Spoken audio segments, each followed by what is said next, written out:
Halo semua, balik lagi di channel Toraokun. Sebelum pembahasannya dimulai, silahkan klik tombol subscribe dan aktifkan lonceng notifikasinya supaya kalian gak ketinggalan info dan teori terbaru seputar One Piece. Buat kalian yang mau informasi tambahan soal SBS atau databook, kalian bisa follow Instagram Toraokun. Di sana admin akan memposting soal SBS, databook, dan berbagai teori singkat.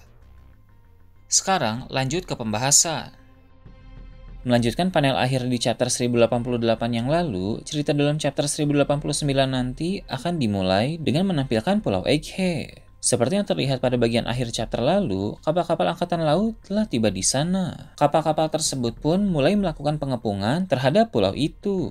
Kapal Admiral Kizaru dan Gorosei Saturn juga ada di dekat sana, tapi kapal mereka masih belum ke pelabuhan. Sebab di perairan dekat pelabuhan ada banyak sekali cyborg monster laut. Maka dari itu, para Vice Admiral terlebih dahulu membersihkan para cyborg monster laut itu. Kekuatan dari Vice Admiral yang ada di sana cukup hebat dan bervariasi, mulai dari pengguna haki dan buah iblis. Mereka mampu mengalahkan para cyborg monster laut, sehingga area di sekitar pelabuhan kini menjadi bersih. Usai pembersihan itu dilakukan, maka kapal dari Admiral Kizaru dan Gorosei Saturn pun datang ke sana. Kizaru dan Saturn memasuki Pulau Egghead, ditemani dengan banyak sekali pasukan angkatan laut. Namun, tidak semua pasukan ikut turun, sebab mereka harus membagi tugas. Sebagian pasukan ikut bersama Kizaru dan Saturn, sedangkan sebagian lain tetap di kapal dan terus mengepung pulau. Sementara itu, di salah satu sisi pulau, ada marinir yang melihat kapal bajak laut Kurohige. Seperti yang kita tahu dari beberapa chapter lalu, memang ada kapal dari pihak bajak laut Kurohige yang mendekati Pulau Egghead. Marinir itu pun terkejut dan melapor kepada Vice Admiral di kapal. Namun, mereka belum bisa mengambil tindakan, sebab untuk menyerang kelompok Yonko harus mendapatkan izin dari atasan terlebih dahulu.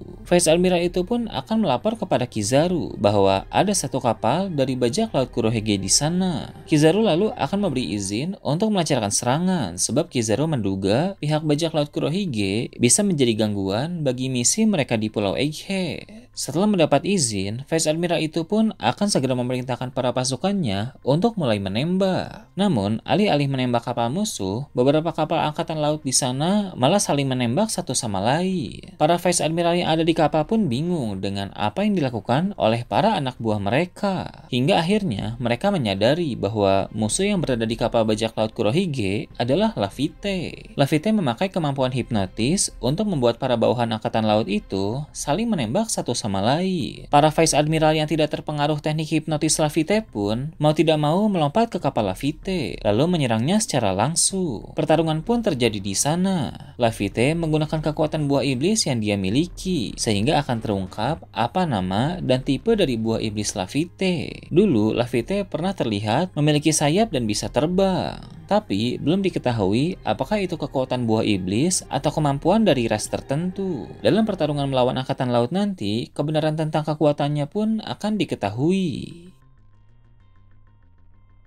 Sementara Laffy bertarung melawan para Vice Admiral, fokus cerita kembali ke tempat di mana Kizaru dan Saturn sedang berada. Mereka bersama dengan banyak sekali marinir berjalan memasuki bagian kota Pulau Egghead. Akan terlihat juga bahwa mereka membawa serta Serapim Crocodile, Serapim Doflamingo, dan Serapim Gecko Moria. 3 Serapim itu dibawa sebagai tambahan kekuatan tempur. Mereka benar-benar bergerak dengan persiapan yang luar biasa untuk memburu bajak laut topi jerami dan Vegapunk. Namun, para Pasifista Mark III menghadang atas perintah dari Sentomaru. Pasifista Mark III rupanya memiliki sistem hierarki perintah yang berbeda dengan Serapim. Jika puncak hierarki untuk memberi perintah kepada Serapim adalah Gorosei, maka Pasifista Mark III tidak seperti itu. Puncak hierarki untuk memberi perintah pada mereka adalah Vegapunk dan Sentomaru. Dengan begitu, Gorosei Saturn tidak bisa membatalkan perintah yang telah diberikan oleh Sentomaru kepada Pasifista Mark III. Serapim Crocodile, Doflamingo, Gecko Moria, dan para Vice Admiral pun langsung maju untuk melawan para Pasifista Mark III. Walau 3 Serapim masih jauh lebih kuat dari para Pasifista Mark III, tapi para Pasifista itu juga cukup hebat, jauh lebih hebat dibanding Pasifista model lama. Maka 3 Serapim dan para Vice Admiral di sana butuh waktu yang cukup lama jika harus mengalahkan semua Pasifista Mark III. Gorosei Saturn merasa waktu akan terus terbuang apabila mereka menunggu lama. Maka Gorosei Saturn Saturn pun berkata kepada Kizaru bahwa mereka berdua harus segera membereskan masalah di sana. Saturn menggunakan kekuatan buah iblisnya untuk bertransformasi, lalu Kizaru juga bersiap untuk bertempur menghadapi para pasifistar Mark III itu, agar pasifistar tersebut bisa cepat kalah dan mereka bisa cepat lewat. Walau pihak Angkatan Laut baru saja tiba di sana, tapi berbagai kekacauan sudah terjadi, mulai dari pertempuran melawan Laffite di salah satu sisi pulau, hingga pertempuran melawan Pasifista Mark III saat hendak memasuki kota. Hal tersebut juga mengindikasikan bahwa jalannya insiden Egghead nanti akan benar-benar luar biasa. Insiden Egghead akan menjadi peristiwa yang sangat besar dan menghebohkan dunia.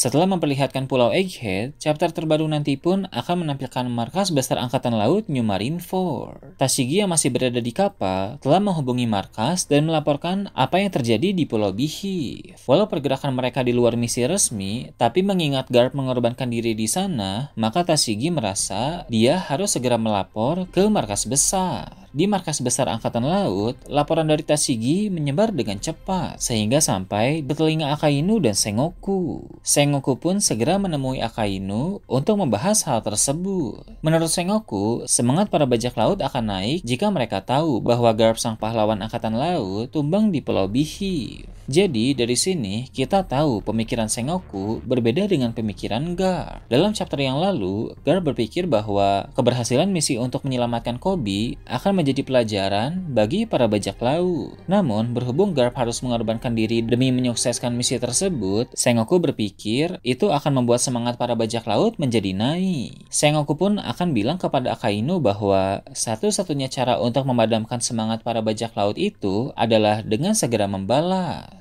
Angkatan Laut harus melancarkan serangan ke Pulau Beehive. Namun, Akainu akan menanggapi dengan berkata bahwa sekarang Angkatan Laut sedang sibuk. Banyak kapal dan pasukan yang sedang berfokus memburu Luffy di Pulau Egghead. Sengoku pun akan bilang bahwa jika untuk melawan satu Yonko lagi, harusnya kekuatan Angkatan Laut masih cukup. Sengoku bahkan menawarkan diri untuk ikut pergi ke Pulau Beehive. Setelah pertimbangan singkat, Akainu pun setuju untuk mengambil keputusan beresiko itu. Salah satu dorongan bagi Akainu untuk mengambil keputusan itu juga agar Kuzan yang telah bergabung ke dalam bajak laut Kurohige bisa segera dihabisi sebelum Kuzan membuat masalah yang lebih besar. Akainu pun akan mengirim Admiral Fujitora sebagai pemimpin pasukan itu bersama dengan Sengoku yang memang secara pribadi ingin ikut serta. Jadi, Angkatan Laut akan segera melakukan serangan besar-besaran ke Pulau Beehive.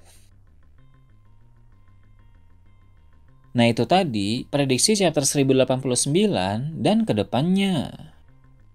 Gimana menurut kalian? Silahkan tulis di kolom komentar di bawah.